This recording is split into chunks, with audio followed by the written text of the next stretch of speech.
Hey, this is Chewbacca, and this is part 2 of the tutorial on Clan Wars as a Town Hall 6.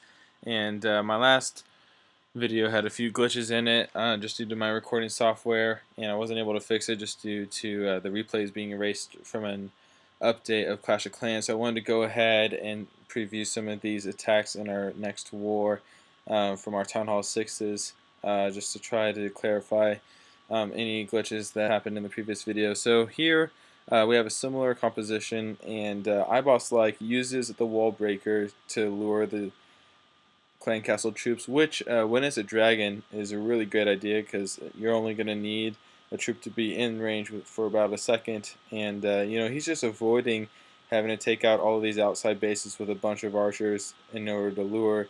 You could have used the breaker, so a lot more dispensable, and that was just a great lure in general. And as you can see, iBoss like puts his archers around the dragon in a circle in order to avoid too much area damage, and he only ends up having to use around 20 archers to take out this max level dragon, and that's always really going to be helpful, and probably the #1 hazard to most raids at Town Hall 6 is just getting rid of those clan troops.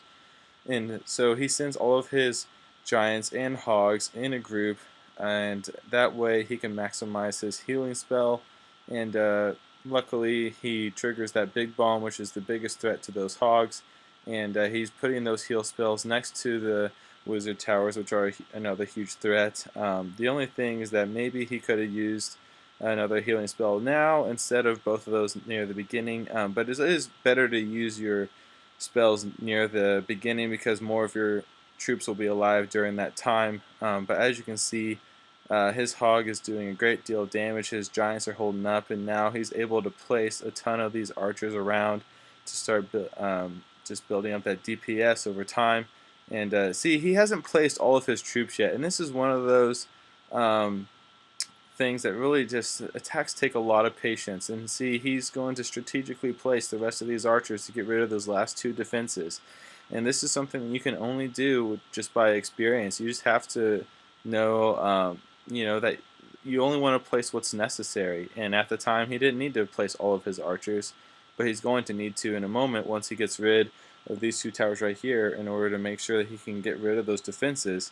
So really, props to iBoss here, who used a lot of patience in this attack to make sure he could 3-star. And as you can see, that wizard tower will begin to hit those archers, but he has enough archers still available to make sure that these defenses go down. And as you can see, it's a surefire 3-star from this point.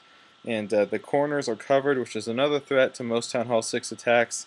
But luckily he had enough archers left at the end as well that he could have placed them in the corners if he needed to, which is another bonus to having some troops left over at the end, because if you forgot something in the corner, you can just place some of them in that corner. So props to iBoss here on this great 3-star in this clan war. And now let me show you guys Smaug's attack on this other base. This is basically a max Town Hall 6 that just became Town Hall 7 during preparation day of the war. So they weren't able to add any of their new towers or anything, but they're still having just Town Hall 6 base layout and everything. So anyway, luring that dragon out of the castle and then bringing it to a place where it's out of reach of the defenses. And now I'm going to draw it out there and begin to place my archers in a circle around it. And I place a giant just to try to distract, if that helps keep some more of my archers alive. But I also know I'm going to be sending most of my giants from that area anyway, so I don't really mind getting one started a little ahead of time. So I place my giants all together. Once again, you want to keep those in a cluster in order for those heal spells to have them max. You never want to split up your troops. It's not really worth it, especially with a giant. That heal spell, just to make sure everything's going well. And now I'm going to try to give priority to my hogs, even though most of my giants are down there at the bottom. I give priority to the hogs. I put the heal spell up at top here to defend those two. And as you can see, most of my other ones have gone, and I'm a little worried at this point, but it does work out in the end. My hogs jump in there and get that air defense. It would have been better if they had gotten the wizard tower first, but that's alright. These max level hogs really do just make a difference as far as HP and just overall ability to do some real damage to those towers. And as you can see, the hog looks like he might make it. Nope, he didn't.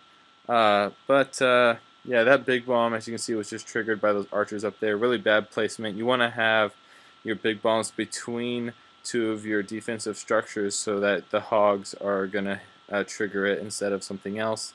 But as you can see, this raid's over and there's nothing in the corners. So I've placed most of my archers just to make sure it's a 3-star. And there it goes. So I hope you guys found this tutorial helpful. And until next time, I'll see you guys later.